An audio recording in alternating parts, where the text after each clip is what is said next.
Okay, today we are going to study about the California bearing ratio test. This is the basic test to perform on a soil to know the bearing capacity of the soil.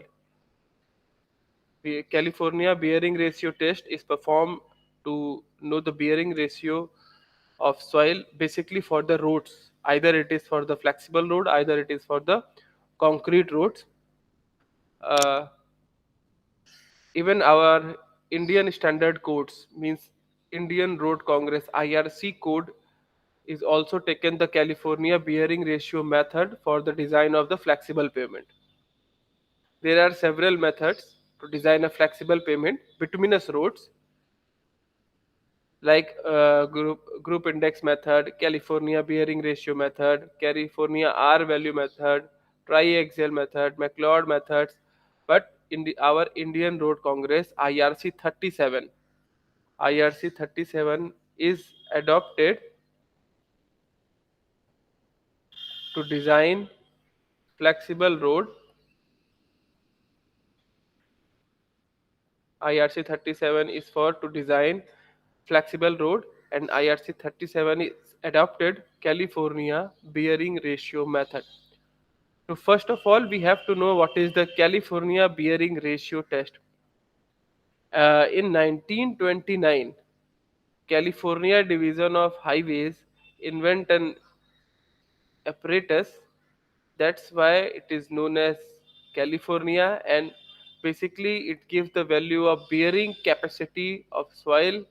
That's why it is bearing, and that bearing capacity of soil in a form of ratio. That's why it is completely known as CBR and or California bearing ratio test. Here is the image from a Google. So basically, what we have to conduct and what is the assembly is talking about, this assembly, this apparatus. There is basically two dial gauge. One is here and second one is here. One is for the load and second is for the deflection or penetration. You can say penetration. That penetration value will be in mm and the load value in kg or kilonewton. Here it is a mold in which our sample has to be kept. It is semi-automatic machine. It is not fully automatic digital California bearing ratio machine. It is semi-automatic machine, and these are the assemblies for the load, or you can say the Proctor test. These are assemblies for the Proctor test. So now we are going to study with the help of manual कि what we have to do, uh, what is the purpose of this test.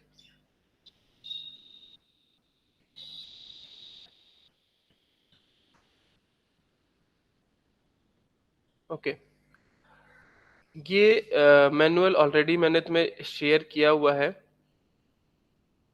तो इसमें देखते हैं कि इसमें क्या objective की बात कर रहा है. पहले ऑब्जेक्टिव्स और बाकी चीज़ें पढ़ लेंगे, फिर एक नॉर्मल लैंग्वेज में समझाने की, लेमैन लैंग्वेज की लैंग्वेज में समझाने की कोशिश करूंगा कि ये टेस्ट क्यों करते हैं, why this test are very important in the point of view, in the point of bearing capacity point of view of the soil. Objective क्या है? CBR is the ratio expressed in the percentage of force per unit area required to penetrate a soil mass with a standard circular plunger of a 50 mm diameter at the rate of 1.25 mm per minute.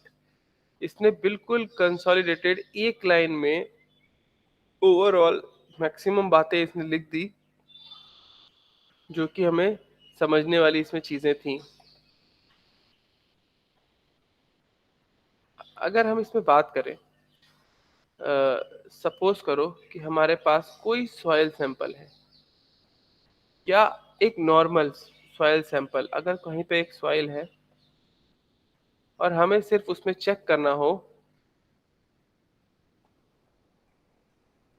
कहीं पे भी कोई soil sample है और हमें सिर्फ उसमें उसकी बियरिंग कैपेसिटी, कि वो कितना लोड बियर कर सकता हो, अगर हमें वो चीज चेक करनी हो और हमारे पास कोई भी अप्रेंटिस नहीं हो, तो क्या हम एक जनरल नॉलेज, एक कॉमन सेंस से क्या उस सॉइल की बियरिंग कैपेसिटी नहीं निकाल सकते? हाँ, एग्जैक्ट वैल्यू में नहीं निकाल पाएंगे, बट फिर भी अप्रॉक्स अप्रॉक्स हम निकाल सकते हैं।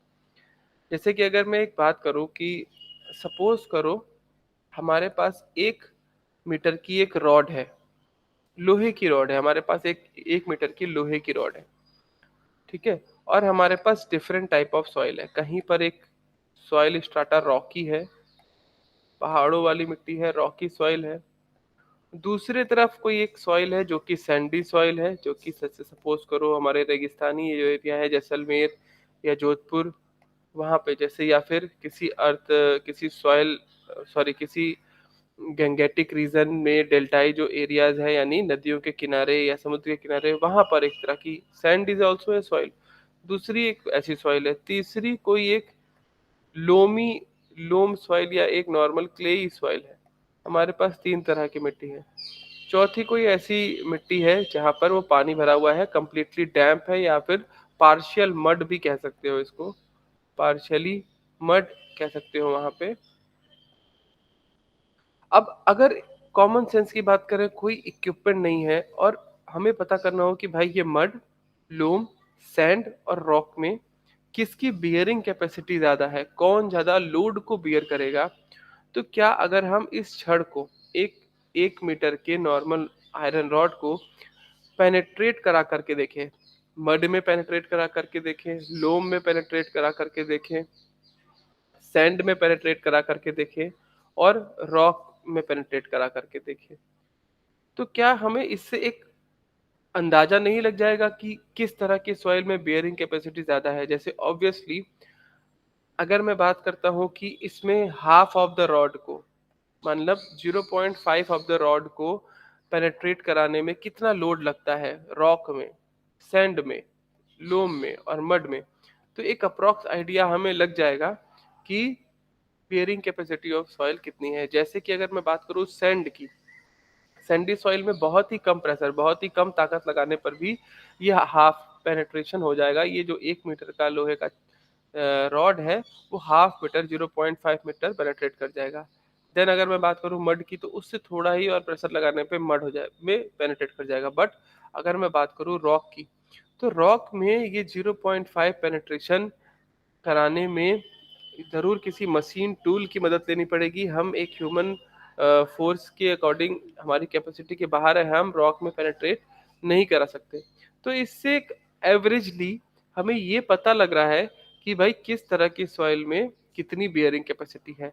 हाँ, कोई इक्विपमेंट नहीं है, बिल्कुल प्रिसाइज नहीं है, तो एग्जैक्ट नहीं पता लग रहा, लेकिन approx approx we have an idea कि अगर मड की बात करें, एक नॉर्मल लोमी सॉइल की बात करें, एक सैंडी सॉइल की बात करें, एक रॉकी सॉइल की बात करें, तो ऑब्वियसली रॉकी सॉइल में बियरिंग कैपेसिटी ज्यादा होगी और सैंडी सॉइल में बियरिंग कैपेसिटी कम होगी। अगर अब इसी को इक्विपमेंट के फॉर्म में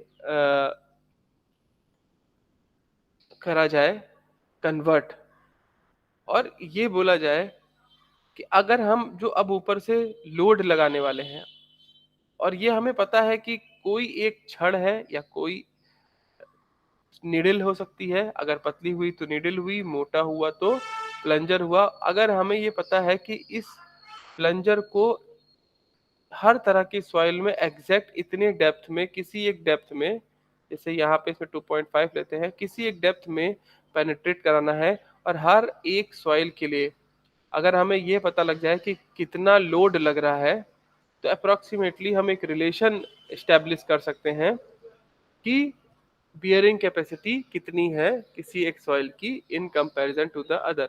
जैसे कि यहीं पर एक, इस 1 मीटर की जो छड़ ली हमने इमेजिनेशन में, वो उस वक्त जो साइंटिस्ट 1929 में कैलिफोर्निया में रहे होंगे, उन्होंने इस एक रोल्ड रॉड के बजाय उन्होंने एक प्लंजर ले लिया, ठीक है। और ये प्लंजर का साइज उन्होंने कितना रखा है, 50 mm डायमीटर, जो कि इसमें दे दिया।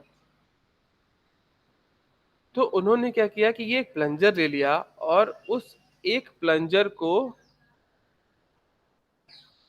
बोल रहे हैं कि हर तरह की सॉइल में अगर एग्जैक्टली 2.5 mm के पेनेट्रेशन कराया जाए तो कितना लोड लगेगा। यही चीज उन्होंने बताई और इस इक्विपमेंट को इन्वेंट किया, तो ये कैलिफोर्निया बियरिंग रेशियो टेस्ट की मशीन बन गई। अच्छा, अब इसमें ये कैलिफोर्निया से बनाया, बियरिंग रेशियो बता रहा है, लेकिन रेशियो क्यों है? तो रेशियो के लिए उन्होंने क्या करा, उन्होंने एक स्टैंडर्ड एग्रीगेट ले लिए। देखो, ये एक ऐसा टेस्ट है जो कि सॉइल की बेयरिंग कैपेसिटी बताता है, लेकिन इसके लिए स्टैंडर्ड कंपैरेटिवली हम जो एक स्टैंडर्ड हमने लिया वो लेंगे एग्रीगेट। ठीक है, ये बिल्कुल वैसा ही है जैसा कि सपोज करो मैं तुम्हारी हाइट को मेजर करूं और तुमको बोलूं कि तुम 6 फुट के हो, तो 1 फीट क्या है? ये 1 फीट एक मानक है, एक स्टैंडर्ड है, और तुम इसके कंपैरेटिवली 6 गुना ज्यादा हो। तुम्हारी हाइट इससे 6 गुना ज्यादा है, यानी कुछ इस तरह का रेशियो बन रहा है। Your height is 6 feet and standard height is 1 feet. तो ये भी देखो एक रेशियो के फॉर्म में ही है। तो यहाँ पर जो मानक एक स्टैंडर्ड जिसके थ्रू हमें सारी रीडिंग्स को कंपैरिजन करना है, जहाँ पे भी हम सॉइल पे ये परफॉर्म करने वाले हैं, तो उन्होंने ये स्टैंडर्ड के लिए क्या लिया, एक combination of aggregates, standard aggregates ले लिए और उस पर इन्होंने टेस्ट करा। और यही सेम 50 mm के प्लंजर को 2.5 mm पेनेट्रेट कराया।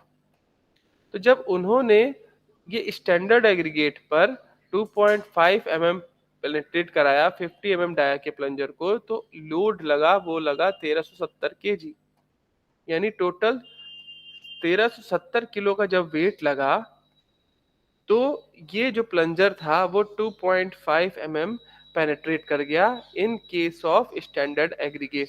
अब ये वेट हमें पता है कि नॉर्मल एग्रीगेट तो 1370 केजी का लगभग लगभग वेट लेता है, तब ये प्लंजर 2.5 mm पेनेट्रेट कर जाता है।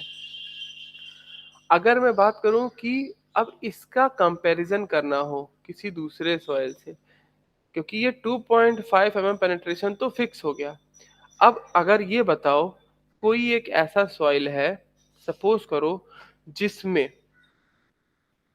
जो प्लंजर को 2.5 mm पेनेट्रेट कराने पर 1370 से केजी से भी ज्यादा का वेट लगे, बिल्कुल चट्टान है, बहुत ज्यादा लोड लगाना पड़ रहा है। सपोज करते हैं, मान लो कि अगर कोई एक ऐसा हमें सॉइल स्ट्रक्चर मिला, बिल्कुल इग्नियस रॉकी सॉइल स्ट्रक्चर मिला, जिसमें कि हमें यही अपना सेम प्लंजर 50 mm जिसका डाया था उसको 2.5 mm पेनिट्रेट कराने के लिए 2000 केजी का वेट लगा, और स्टैंडर्ड के लिए कितना लग रहा है?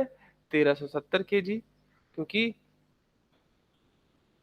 जो तुम जिसका वेट लेने जा रहे हो, जो तुम्हारा सैंपल है, उस पर आने वाली रीडिंग और स्टैंडर्ड की रीडिंग यही तो बताती है ना। जैसे मैंने 6 फीट और 1 फीट का कंपैरिजन लेके दिखाया, तो ये जो परसेंटेज में मल्टीप्लाई कर दो अगर इसका 100 में, तो ये जो 100 में जो रेशियो के फॉर्म में ये जो रीडिंग आई, यही बताएगी कैलिफोर्निया रेशियो टेस्ट, सीबीआर। अब इसके हिसाब से तुम एक बात समझो कि ये जो रेशियो है, अगर ये ज्यादा है, अब जैसे मान लो ये तो 2000 का केजी का वेट लगा इग्नियस रॉकी स्ट्रक्चर में, दूसरी तरफ एक कोई सॉइल है जिस पर 200 केजी का वेट लग रहा है, उसी सेम प्लंजर को सेम पेनेट्रेशन यानी 2.5 mm के पेनेट्रेशन कराने में, और दूसरी तरफ कोई एक दूसरी सॉइल है जिसमें 400 केजी लग रहा है। तो क्या अब इस रेशियो के हिसाब से हम अंदाजा नहीं लगा सकते हैं कि बियरिंग कैपेसिटी ऑफ सॉइल कितनी है? अगर मैं बात करूं कि जैसे जैसे सीबीआर का परसेंटेज बढ़ेगा, सीबीआर का परसेंटेज कब बढ़ेगा? सीबीआर की वैल्यू यानी परसेंटेज कब बढ़ेगा? जब जब सॉइल पर सेम ये पेनिट्रेशन 2.5 mm का पेनिट्रेशन कराने पर के लिए भी ज्यादा लोड लगाना पड़ेगा, तभी तो ये परसेंटेज की वैल्यू बढ़ेगी, क्योंकि ये तो न्यूमरेटर में है। तो उस हिसाब से हमें पता लग रहा है कि अगर सीबीआर की वैल्यू ज्यादा आ रही है, तो टोटल जो है हमारी बियरिंग कैपेसिटी ऑफ सॉइल ज्यादा है, यानी बियरिंग कैपेसिटी ऑफ सॉइल अच्छा है। तो अभी हम चार्ट से भी समझेंगे आगे कि तुम देखोगे कि सीबीआर की वैल्यू अगर ज्यादा है तो सॉइल की बियरिंग कैपेसिटी ऑलरेडी अच्छी है। जब हम रोड की थिकनेस की बात करेंगे तो रोड की थिकनेस वहां पर कम हो जाएगी। ऑब्वियसली देखो हमें यही तो करना है ना। अगर हम मान लो कोई रोड बनाते हैं, तो मैंने बताया था कि रोड बनाते वक्त दो ही तो मेन टॉपिक होते हैं। एक होता है ऊपर से लगने वाला लोड, वो कितना है, और नीचे बियरिंग कैपेसिटी या सॉइल बियरिंग कैपेसिटी कितनी है, सेफ बियरिंग कैपेसिटी कितनी है। भाई ज्यादा लोड लगेगा, साइकिल के बजाय ट्रक अगर उस गाड़ियों पे मूव होने वाला है, हैवी लोडेड ट्रक्स मूव होने वाले हैं, तो ऑब्वियसली उसको जो स्टेबल करने के लिए, यानी उसकी प्रॉपर रिएक्शन को उसको काउंटरैक्ट करने के लिए रोड की थिकनेस को हम क्या है, बढ़ा देंगे। अगर मैं बात करूं बियरिंग कैपेसिटी ऑफ सॉइल की, तो अगर बियरिंग कैपेसिटी ज़्यादा है तो रोड की थिकनेस को कम कर देंगे, और बियरिंग कैपेसिटी कम है तो रोड की थिकनेस को बढ़ा देंगे। क्योंकि रोड की थिकनेस का मतलब क्या, डिजाइन ऑफ रोड। पूरी डिजाइन ऑफ रोड में क्या पढ़ते हो, यही तो पढ़ते हो कि आखिर फाइनली हमें टोटल थिकनेस कितनी देनी है रोड की। तो अब जैसे तुम इसको कॉमन सेंस से समझो कि अगर हमारे पास एक जगह पे एक रेतीली सॉइल है, यानी रेत है, और वहां पर हमें एक रोड बनानी है, और दूसरी तरफ कोई एक ऐसी सॉइल है लाइक शिमला देहरादून, जहां पर जो स्ट्रक्चर है, जो रॉकी सॉइल का स्ट्रक्चर है, उसकी बेयरिंग कैपेसिटी ज्यादा है, तो रोड की थिकनेस कहाँ ज्यादा होनी चाहिए, इस रेत में यानी जैसलमेर में, या फिर देहरादून में। तो ऑब्वियसली हमारे आंसर निकल करके आ जाएगा एक कॉमन सेंस से कि भाई रेत है, सैंड है, जहां पर bearing capacity of soil already कम है, तो वहां पर थिकनेस क्या होगी, ज्यादा होगी। जबकि अगर हम बात करें यहाँ रॉकी सॉइल की, तो यहाँ पे बियरिंग कैपेसिटी ऑलरेडी सही है, सॉइल ही बियर कर सकता है काफी अमाउंट ऑफ लोड, तो हमें ज्यादा थिकनेस देने की जरूरत ही नहीं पड़ेगी, तो हमें रोड की थिकनेस क्या करेंगे, हम कम देंगे। और दूसरा मैटर क्या होता है, डब्ल्यू यानी वेट। अगर कहीं पर एनएच यानी नेशनल हाईवे बन रहा है, और नेशनल हाईवे पे क्या करते हैं, ट्रक्स वगैरह मूव करते हैं हैवी लोडेड, और दूसरी तरफ अगर मैं बात करूं कि वीआर बन रहा है यानी विलेज रोड बन रहा है, तो ऑब्वियसली विलेज रोड में रोड की थिकनेस कम होगी, और नेशनल हाईवे पे रोड की थिकनेस ज्यादा होगी।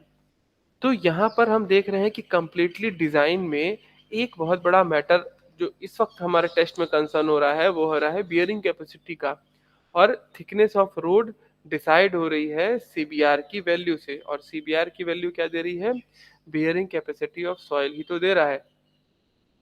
तो यहाँ पर अब ये जो लाइन है, ये अब हमें समझ में आ जाएगा काफी क्लियर कि CBR is the ratio expressed in the percentage. बिल्कुल, कैलिफोर्निया बियरिंग रेशियो, जब नाम ही उस टेस्ट का नाम रेशियो है, तो वो रेशियो के फॉर्म में ही देगा वैल्यू, और परसेंटेज के फॉर्म में। और ये क्या बोल रहा है, फोर्स पर यूनिट एरिया, यानी प्रेशर लगा रहा है रिक्वायर्ड टू पेनिट्रेट, मतलब कितना प्रेशर लगेगा एक 50 के प्लंजर को 2.5 पेनिट्रेट कराने के लिए, वही ये बता देगा कि इसकी बियरिंग कैपेसिटी कितनी है। That is all about the simple language, की तुम्हें बात समझ में आ जानी चाहिए। और जो हमारे पास एट द रेट ऑफ, मतलब हम क्या करेंगे, जो लोड लगाएंगे, जो हमारा अपरेटस है, वो इस तरह से अपरेटस डिजाइन किया गया है कि 1.25 का जो है पर मिनट के हिसाब से ये करस्पॉन्ड करेगा पेनिट्रेशन का।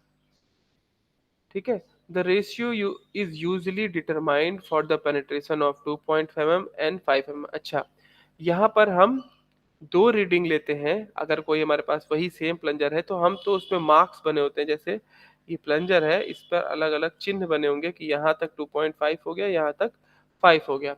हमें सिर्फ ये देखना होता है कि 2.5 पेनिट्रेट कराने में कितना लोड लगा, और 5 पेनिट्रेट कराने पे कितना लोड लगा। तो जनरली एक चीज और इसमें जो कई बार क्वेश्चन में पूछा गया है एग्जाम पॉइंट ऑफ व्यू से, कि generally California bearing ratio test में 2.5 के पेनिट्रेशन की ही वैल्यू लेते हैं। टेस्ट दोनों पे करते हैं, 2.5 पे भी हम लोड की वैल्यू नोट करेंगे, और 5 पर भी लोड की वैल्यू नोट करेंगे, लेकिन 2.5 की ही रीडिंग हमेशा लेते हैं, क्योंकि वो हमेशा ऑलमोस्ट जो है वो ज़्यादा आती है। बट कहीं पे अगर when the ratio at 5 is consistently higher than that of 2 point, देखो जनरली 2.5 और 5 जब दोनों ये रीडिंग लेंगे, तो 2.5 पे हमारी जो है रीडिंग ज़्यादा आती है इन कंपैरिजन टू द 5। लेकिन कभी कभी ऐसा हो जाता है कि 5 वाली जो रीडिंग है वो ज़्यादा मिल जाती है 2.5 से। इस केस में हम क्या करते हैं, सबसे पहले इस टेस्ट को रिपीट करते हैं कि हो सकता है हम कि हमारे से कोई एरर हो गया हो, क्योंकि मोर देन परसेंटेज में जो बात करें अप्रॉक्सीमेटली 2.5 पेनिट्रेशन के लिए ही वैल्यू ज़्यादा आती है, 5 की वैल्यू ज़्यादा नहीं आती है। लेकिन अगर इन केस 5 की वैल्यू ज़्यादा आ रही है तो हम इस टेस्ट को रिपीट करेंगे, और रिपीट करने पर अगर मान लो 2.5 की ज़्यादा आ गई तो ठीक है, हमने पहले वाले में कोई गलती कर दी होगी, हम 2.5 वाले को ले लेंगे। लेकिन अगर सेकेंड टाइम भी करने पर दोबारा भी 5 mm पर ही रीडिंग ज़्यादा आती है, then we have to take 5 mm। तो जनरली ये पूछा जाता है कि कौन सी वैल्यू हम प्रिफर करते हैं, 2.5 या 5, तो 2.5 ही प्रिफर करते हैं।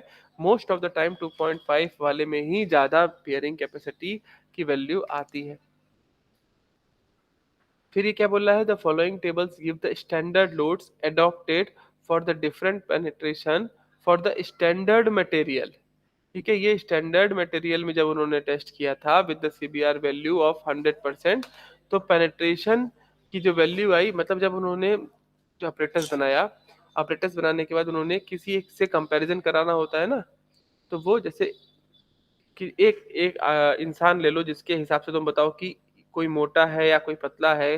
तो अगर तुम किसी को मोटा बोल रहे हो या किसी को पतला बोल रहे हो तो कोई स्टैंडर्ड तो होगा जिससे कंपैरिजन करा रहे हो। अगर उस स्टैंडर्ड से दूसरा वाला लड़के का वेट ज्यादा है तो वो मोटा हो गया, उस स्टैंडर्ड से तो दूसरे किसी और लड़के का वेट कम है तो वो पतला हो गया। But we need a standard जिससे हमें कंपैरिजन कराना है। तो यहाँ पर भी वो स्टैंडर्ड क्या है कि वो स्टैंडर्ड मटेरियल पे इसी प्लंजर को 2.5 mm पेनिट्रेट कराने के लिए 1370 केजी का वेट लगा, और 5 mm पेनिट्रेट कराने के लिए 2055 केजी का वेट लगा। तो इसके हिसाब से ही हमें कंपैरिजन करना होगा। For railway formation purpose the test is performed on a remoulded specimen which is compacted dynamically. ये रीमाउल्डेड स्पेसिमेन क्या होता है, पहले ये समझ लेते हैं। देखो, एक तो होता है अनडिस्टर्ब्ड सैंपल, जिसको रॉ सैंपल भी बोलोगे। अनडिस्टर्ब्ड सैंपल क्या हुआ कि तुमने ये मान लो यहाँ पे कहीं ग्राउंड लेवल है और तुमने कोई स्प्लिट स्पिनर इसके अंदर डाला और सॉइल का स्ट्राटा तुमने यहाँ से लिया और इस पर तुमने टेस्ट कर लिया। तो ये जो मिट्टी थी जिस तरह से कॉम्पैक्ट होगी, जिस तरह से सॉइल का टेक्सचर होगा, कॉम्पैक्टनेस होगा, वो सेम एज इट इज तुम उस पर टेस्ट करोगे। तो ये हो गया रॉ या फिर अनडिस्टर्ब्ड सॉइल पर टेस्ट। लेकिन अगर इसी सॉइल सैंपल को, यहाँ की मिट्टी पहले तुम निकालो, इस मिट्टी को ओवन ड्राई करो, ओवन ड्राई करने के बाद इसमें मॉइस्चर कंटेंट जितना ऑप्टिमम है वो डालो, और फिर उसके बाद इस पर टेस्ट करो, तो ये हो जाएगा रीमाउल्डेड। ठीक है, ये डिस्टर्ब्ड कर दिया तुमने एग्जैक्टली उस सॉइल को कि पहले तुमने ओवन ड्राई करा, ओवन ड्राई करने के बाद फिर से ऑप्टिमम मॉइस्चर कंटेंट पर ले गए और फिर उसके बाद तुम इस पर टेस्ट कर रहे हो। तो फिर ये जो स्पेसिमेन है उसको रीमाउल्डेड कहा जाता है, विच इज कॉम्पैक्टेड डायनामिकली। मतलब हमारा जो कॉम्पैक्टेड है वो ग्रेजुअल कॉम्पैक्ट नहीं करेंगे, डायनामिकली कॉम्पैक्ट करेंगे। मींस स्टैंडर्ड प्रोक्टर टेस्ट से उसको कॉम्पैक्ट कर लेंगे। The methodology covers the laboratory method for the determination of CBR of remolded और compacted soil specimen in soaked state। मतलब ये जो CBR टेस्ट है ये एक्चुअली सोक्ड कंडीशन में भी किया जा सकता है और अनसोक्ड कंडीशन में भी किया जा सकता है। यहाँ ये ऑपरेटर्स दिखा रहा है, इस ऑपरेटर्स में जो चीजें हैं वो समझ लेंगे। देखो, CBR टेस्ट ऑपरेटर्स में क्या है, consisting of a load machine with a capacity at least 5000 kg। अच्छा, इसमें लोड कहाँ से लगता है, देखो ये नीचे एक प्लेट सा दिख रहा है, ये देखो यहाँ पर ये जो प्लेट है जो कि इस माउल्ड से, ये एक खाली हॉलो सिलेंडर है। ठीक है, इस हॉलो ऊपर वाले फिगर से देखने की समझने की कोशिश करते हैं। यहाँ पे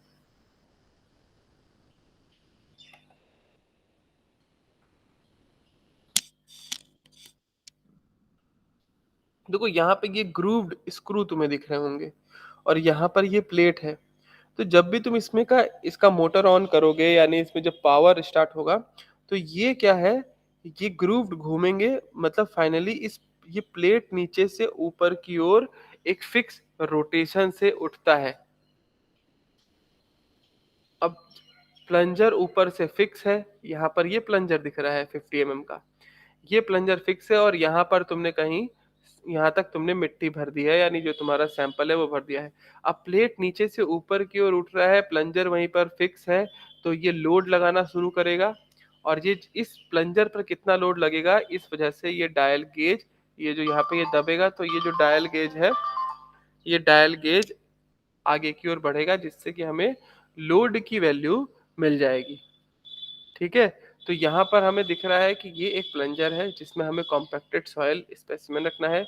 और ये जो नीचे प्लेट है, यही प्लेट ऊपर की ओर उठती है जब ये हम ऑन करते हैं, यानी लोड लगाने का तरीका है, ऊपर से वेट लगाने के बजाय हम नीचे से लोड लगा रहे हैं, और ये प्लंजर हमने यहाँ पर फिक्स कर दिया। और जिस टाइम पे ये 2.5 mm पेनेट्रेट कर जाएगा, जैसा कि यहाँ पर ये इसकी वैल्यू दिखाएगा कि ये कितना पेनेट्रेशन कर रहा है। ठीक है, जब ये 2.5 mm पेनिट्रेट कर जाएगा तो उस वक्त हम इसमें लोड की वैल्यू को नोट कर लेंगे। डिजिटली होता है तो डिजिटली और भी आसान होता है करना, डायरेक्टली हमें डायल गेज की रीडिंग नहीं नोट करनी पड़ती है।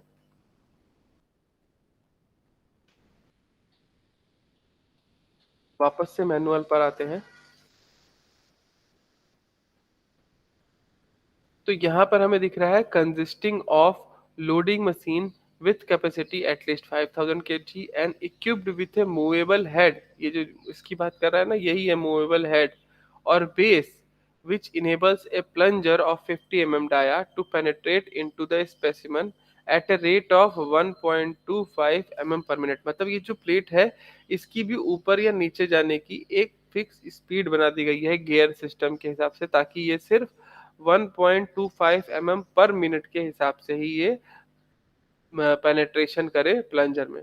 बहुत स्लो भी ना करे, बहुत तेज भी ना करे, ये जो इसने ऑपरेटर्स बनाया है उस वक्त स्टैंडर्डाइज कर दिया गया है। बाकी ये जो सारी चीजें तुम्हें दिख रही हैं, सिलेंड्रिकल मोल्ड, जो कि इसी सिलेंड्रिकल माउल्ड में हमें अंदर सैंपल रखना है, ये इसके ऊपर का कॉलर है।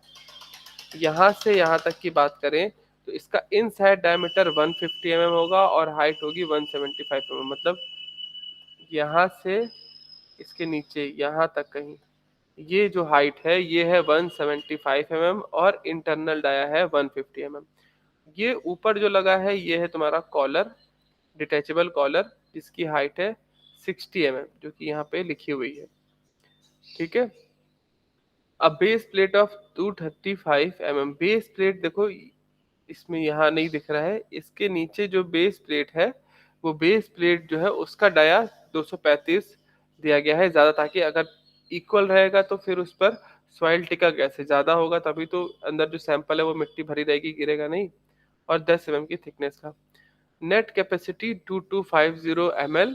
इसका जो वॉल्यूम है, इसका वॉल्यूम तुम निकाल सकते हो सिलेंड्रिकल के वॉल्यूम के हिसाब से। जैसे सिलेंडर का वॉल्यूम कितना होता है, पाई आर स्क्वायर एच शायद, तो पाई आर स्क्वायर एच से इसमें तुम्हें डाया पता हो गया और तुम्हें हाइट पता हो गई, तो इसका तुम जो है नेट वॉल्यूम निकाल सकते हो। एक बार निकाल के देख भी सकते हैं हम। पाई की वैल्यू कितनी हुई 3.14, आर की वैल्यू कितनी हो गई, इनसाइड डाया 150 mm है ना, तो 75 mm, 75 mm मतलब 0.075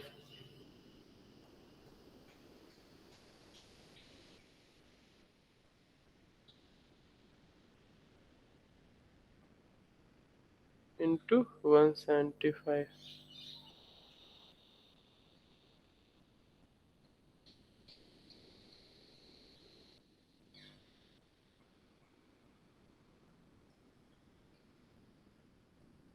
ठीक है।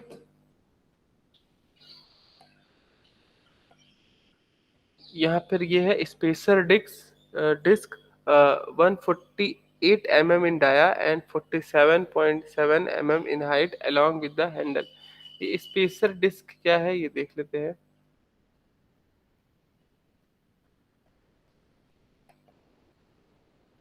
ये जो अंदर जब इसमें हम सॉइल सैंपल रखेंगे और ये सॉइल सैंपल ऐसा हो कि ये प्लंजर बिल्कुल बीच में ही पेनेट्रेट करे, तो इसके लिए होता है स्पेसर डिस्क। और ये स्पेसर डिस्क में इस तरह से,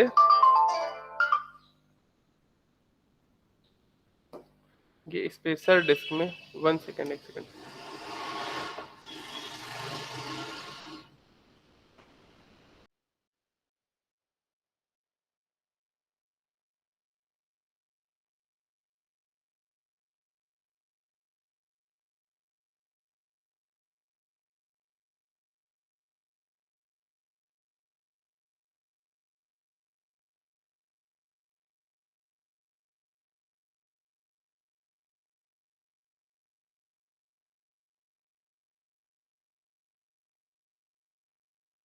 में हो गया है।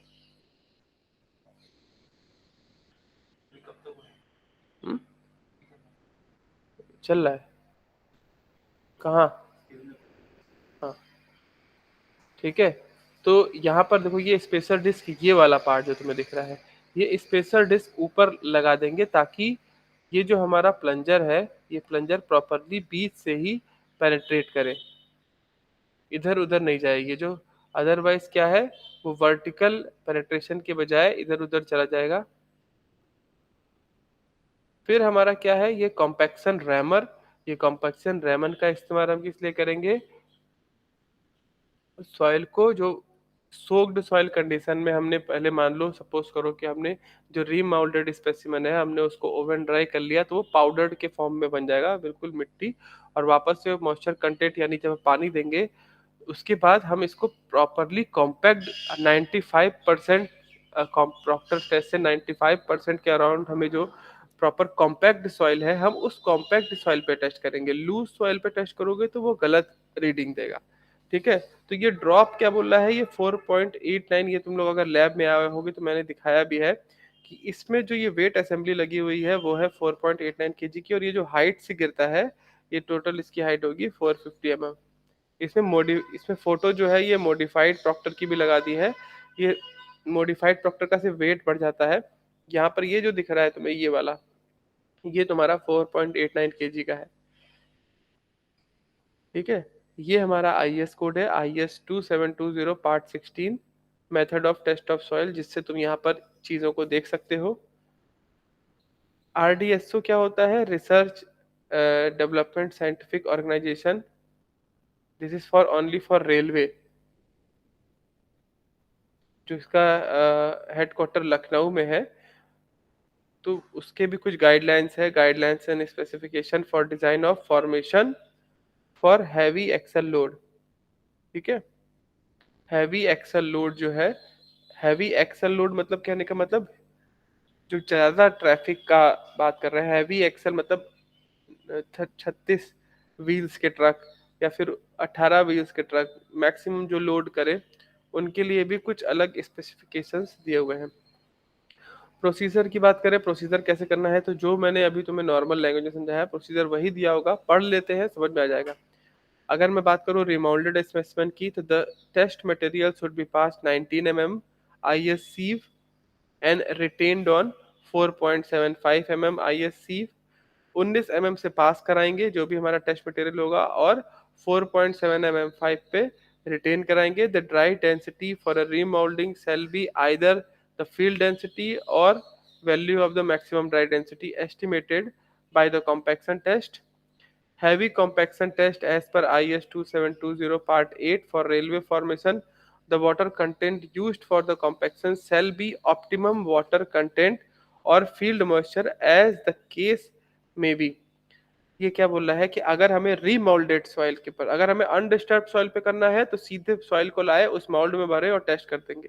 लेकिन अगर हमें रीमोल्डेड सॉइल पे करना है, तो जो भी हम टेस्ट करेंगे वो एग्रीगेट पर, वो 19 mm सीप से पास होना चाहिए, और 4.7 सी पे रिटेन करना चाहिए। उसको ओवन ड्राई कर देंगे। ओवन ड्राई करने के बाद उसमें ऑप्टिमम मॉइस्चर कंटेंट, मतलब जितना उसमें मैक्सिमम पानी वो कंटेंट कर सकता है, वो ऑप्टिमम मॉइस्चर कंटेंट पर उसको फुल्ली कॉम्पैक्ट कर देंगे।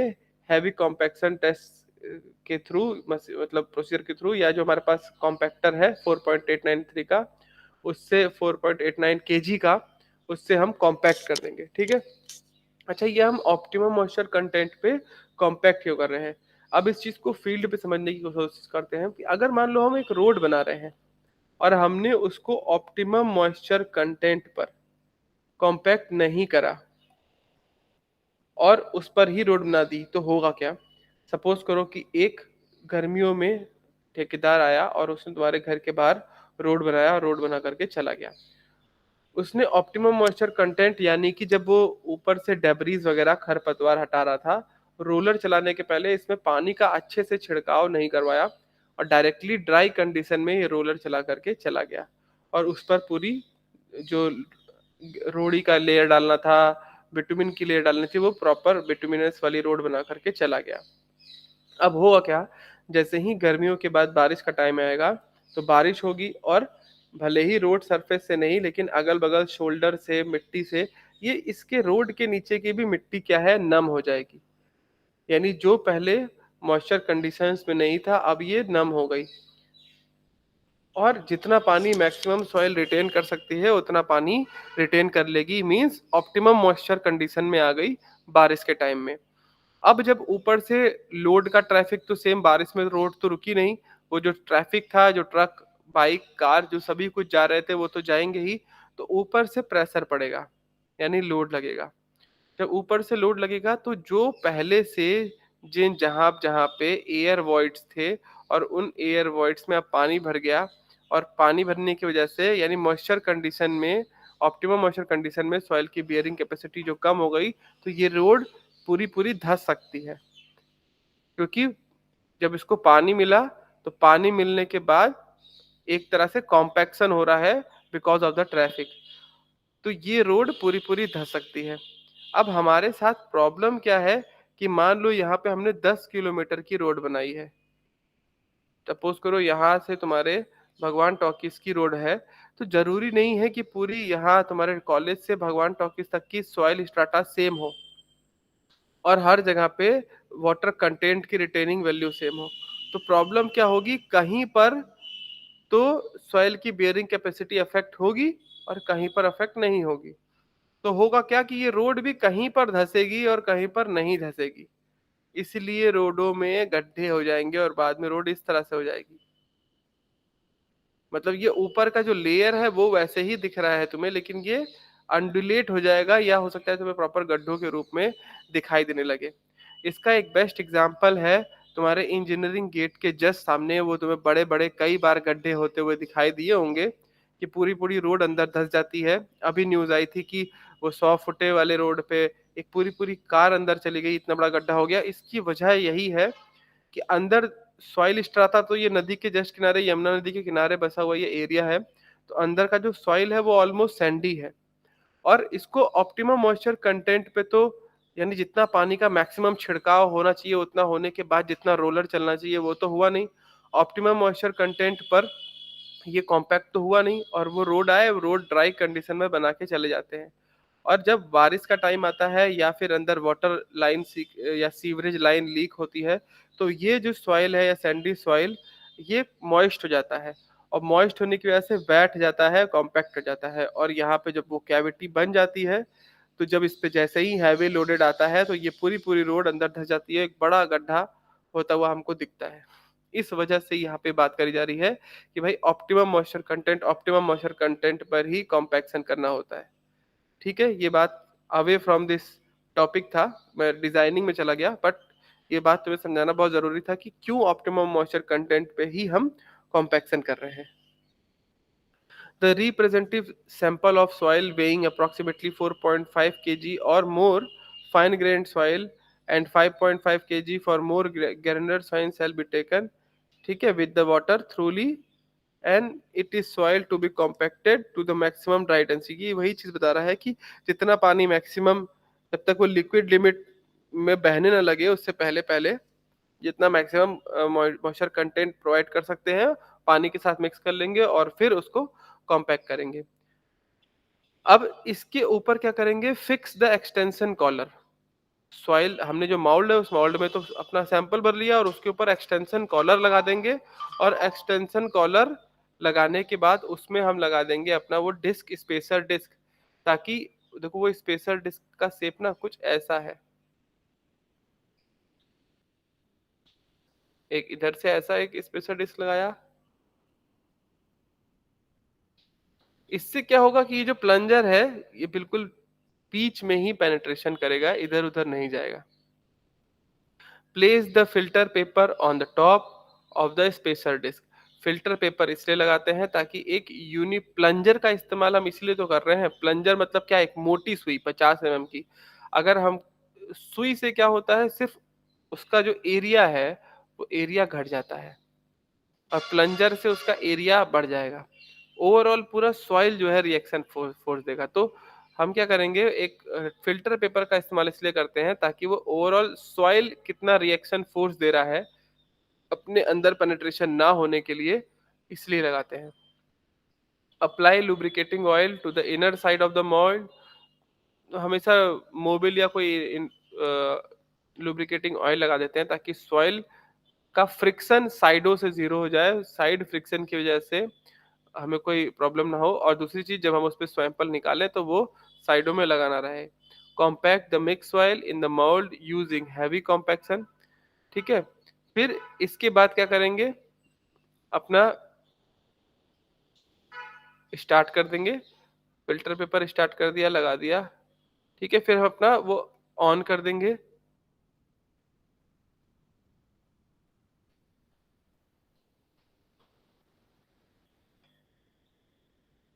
ये जो पूरा ये देखो, ये जो कर रहा है ना प्रिपरेशन ऑफ टेस्ट स्पेसिमेन, जिस पर हमें टेस्ट करना है उस पर ये पूरा प्रोसीजर, ये एक्चुअली प्रॉक्टर टेस्ट का दे दिया है इसने। ये पूरा प्रोसीजर यहाँ तक, ये कि स्पेसिमेन कैसे रेडी करेंगे। अब यहाँ से बात करते हैं प्रोसीजर क्या है पेनिट्रेशन टेस्ट की, कि हमें क्या करना है, उस पर रीडिंग ले लेनी है। इस तरह पहले ऑब्जर्वेशन टेबल खोल लेते हैं। इस तरह से उसमें जो हमारा प्लंजर है ना, उस प्लंजर पे इस तरह से मार्किंग लगी होगी। हमें सिर्फ बगल में खड़े होकर ये देखना है कि 0.5 mm का पेनिट्रेशन हो गया। अच्छा ठीक है, लोड की वैल्यू जो ऊपर वाले डायल गेज से लोड की वैल्यू नोट कर लिया। 1 mm का हो गया, लोड नोट कर लिया। 1.5 mm, 2 mm, 2.5 mm, ऐसे करते करते हम इस 5 या 7.5 तक भी ले लोगे तो कोई इशू नहीं है, सिर्फ यहाँ तक। ये इस तरह से हमें लोड की वैल्यू नोट कर लेनी है। अब हमारे पास पेनिट्रेशन की वैल्यू है कि इतने पेनिट्रेशन में इतना लोड लगा, इतने पेनिट्रेशन में इतना लोड लगा। तो क्या हम पेनिट्रेशन और अप्लाइड लोड के बीच में एक ग्राफ नहीं प्लॉट कर सकते? एक हम ग्राफ प्लॉट कर सकते हैं। या फिर अगर मैं बात करूं कि हमें सिर्फ इसमें 2.5 mm की वैल्यू लेनी होती है, तो हम ये देख लेंगे कि 2.5 mm की वैल्यू में कितना केजी का वेट लगा। जैसे मैं मानता हूँ कि सपोज करो 400 केजी का वेट लगा जब हम नोट कर रहे थे उसी प्लंजर को किसी एक पर्टिकुलर सॉइल सैंपल में, उस प्लंजर को 2.5 mm पेनिट्रेट कराने के लिए। तो इसकी वैल्यू कितनी निकलेगी, सीबीआर वैल्यू 400 डिवाइडेड बाई 2.5 का पेनिट्रेशन ले रहे हैं, तो 2.5 में स्टैंडर्ड कितना था, 1370 केजी, मल्टीप्लाई बाई परसेंटेज में है तो 100। ये करके देख लेते हैं कितनी वैल्यू आई। 40000 डिवाइड बाई 1370, ये आ रहा है 29%।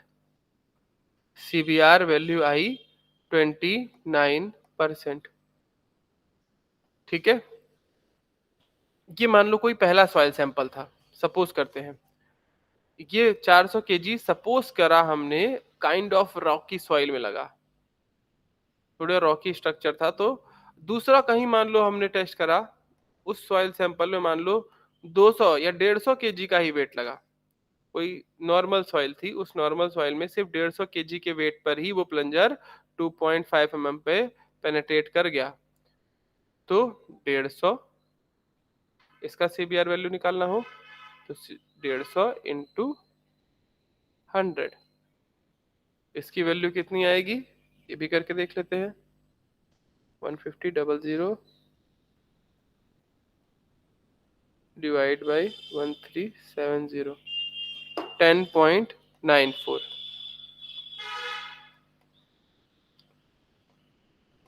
तो यहाँ पर नॉर्मल सॉइल के लिए सीबीआर वैल्यू आ रही है 10.94, और एक तरह की रॉकी सॉइल के लिए सीबीआर वैल्यू आ रही है 29%। तो यहाँ से अब हमें कहीं पर भी सिर्फ सीबीआर की वैल्यू बताई जाए और कुछ नहीं बताया जाए कि सॉइल कैसी है कैसी नहीं है, तो अब हमें एक आइडिया लग जाएगा कि सीबीआर की वैल्यू अगर ज़्यादा है तो सॉइल जो है उसकी बियरिंग कैपेसिटी ज़्यादा है। सीबीआर की वैल्यू कम है तो बियरिंग कैपेसिटी कम है। लेकिन इसके साथ एक चीज़ और याद रखनी है कि अगर सीबीआर की वैल्यू ज़्यादा है, यानी बियरिंग कैपेसिटी ऑफ सॉइल भी ज़्यादा है, तो वहाँ थिकनेस ऑफ रोड कम करनी पड़ेगी।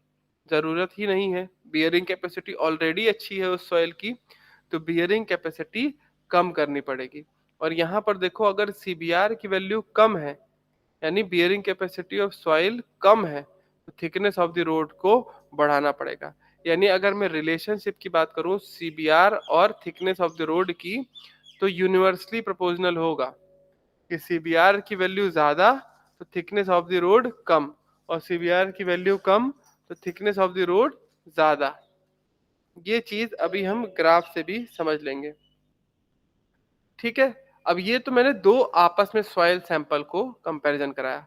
अगर मान लो इसी सेम सॉइल में मैं बात कर रहे थे कि 2.5 mm वाली रीडिंग नोट करते हैं और 5 mm वाली रीडिंग नोट करते हैं, तो जब तुम 5 mm वाली रीडिंग नोट करोगे ऑब्वियसली इसमें ज्यादा वेट लगेगा, मान लो 550 का रहा।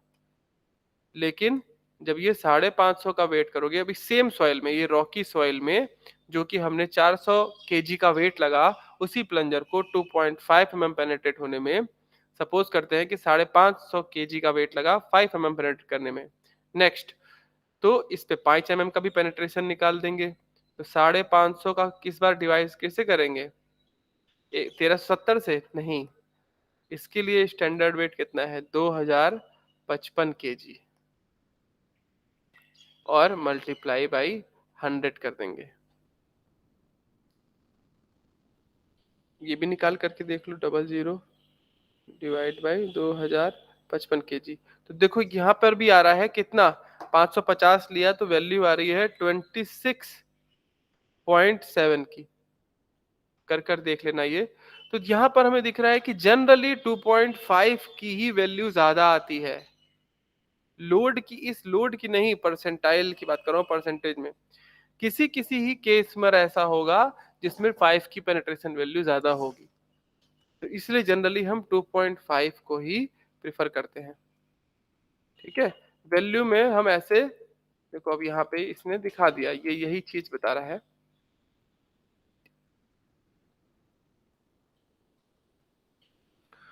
बोल रहा है if the initial portion of the curve, ये छोड़ो, देखो ये बोल रहा है PT by P S into 100। PT क्या है? Corrected test load corresponding to the chosen penetration from the load penetration, और पीएस क्या है? Standard load from the same penetration taken from the above table.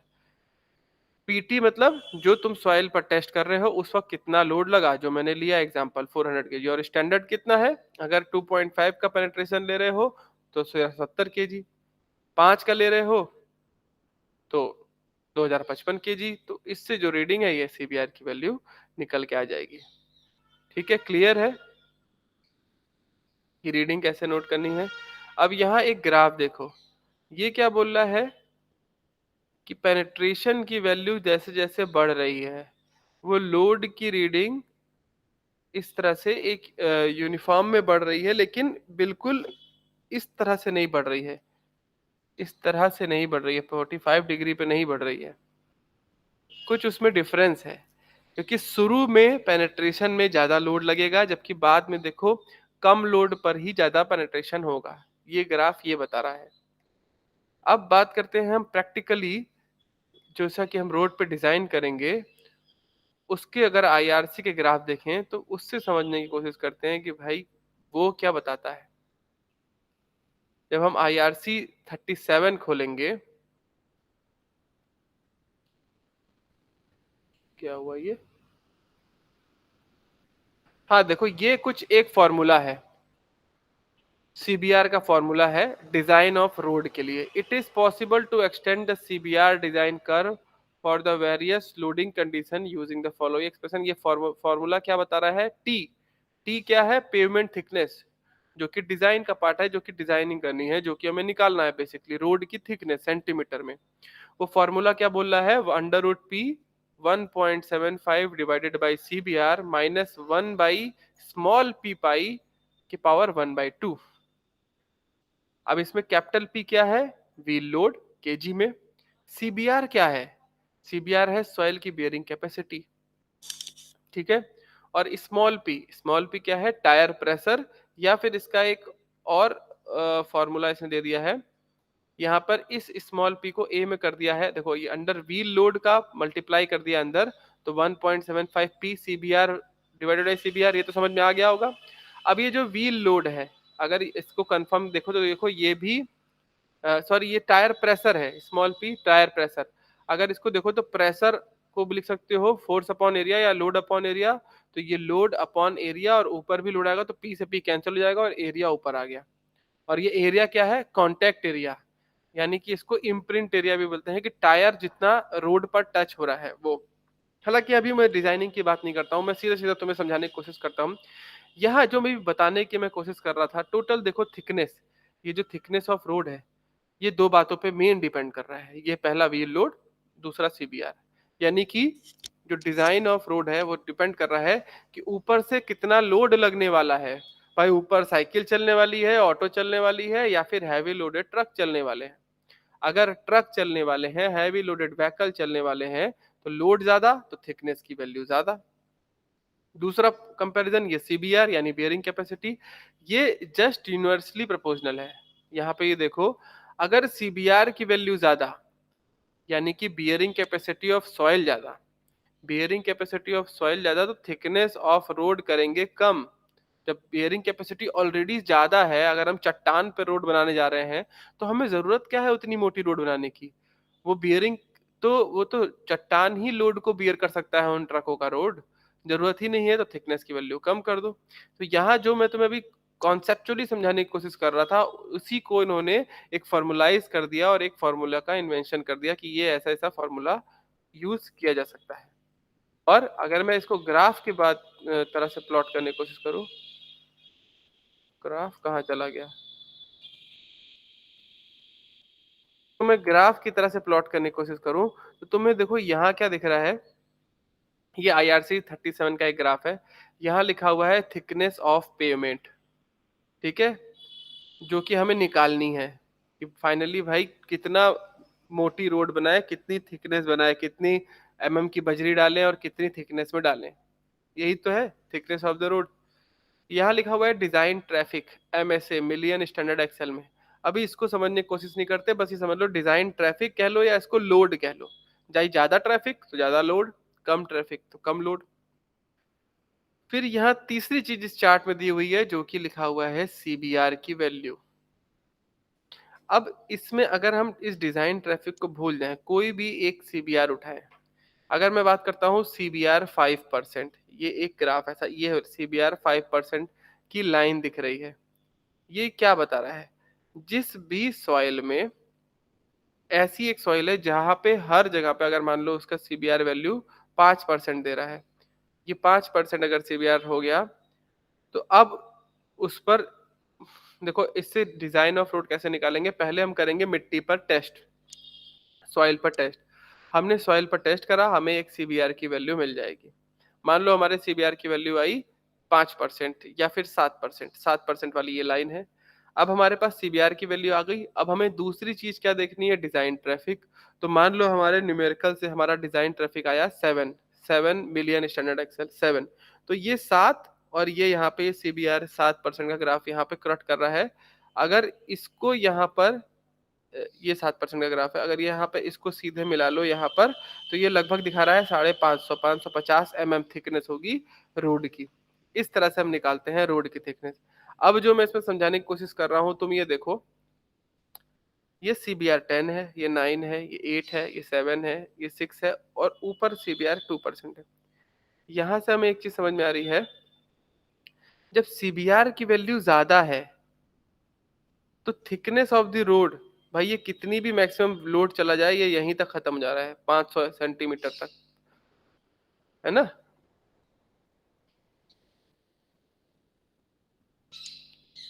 तो यहाँ हमको समझ में आ रहा है कि थिकनेस ऑफ द रोड, जब सीबीआर की वैल्यू ज्यादा, सीबीआर की वैल्यू ज्यादा का मतलब क्या हुआ, बियरिंग कैपेसिटी ज्यादा है सॉइल की, अच्छा सॉइल है। जब अच्छा सॉइल है तो थिकनेस ज्यादा देने की जरूरत ही नहीं है। और जैसे जैसे सीबीआर की वैल्यू कम हो रही है, इन कंपेरेटिवली 2% सीबीआर, भाई सीबीआर की वैल्यू बहुत कम है, यानी कि बियरिंग कैपेसिटी ऑफ सॉइल भी बहुत कम है, तो वहां पर रोड की थिकनेस तुमको ज्यादा करनी पड़ेगी, ताकि वो ट्रक स्टेबल रहे, वो रोड स्टेबल रहे, धंसे नहीं। तो यहाँ से जो मैं बात वो बताने की कोशिश कर रहा था, यहाँ यहाँ पे क्लियरली समझ में आ रहा है। ठीक है, तो ये सीबीआर टेस्ट समझ में आ गया होगा तुम्हें, इसका यूज भी समझ में आ गया होगा कि कैसे क्या करते हैं। ऑपरेटर्स तुम लोग ने लैब में देखा हुआ है। सिर्फ तुम्हें लोड 0.51, 1.52 ऐसे करके एक लोड का चार्ट बना करके उसमें कितना कितना लोड आ रहा है हर एक पेनिट्रेशन पे वो नोट डाउन करना है। और लोड वर्सेस पेनिट्रेशन का एक चार्ट बना लोगे, या अगर वो नहीं भी बनाते हो तो डायरेक्टली तुम 2.5 पे कितना पेनिट्रेशन है सिर्फ वो नोट कर लो, और 5 पे कितना पेनिट्रेशन है सिर्फ वो नोट कर लो। 2.5 पे जितना पेनिट्रेशन आया, जो भी लोड आया, मान लो 300 केजी का वेट आया, तो 300 KG divided by 1370 KG into 100, ये सीबीआर वैल्यू बता देगा। ठीक है, ओके, थैंक यू।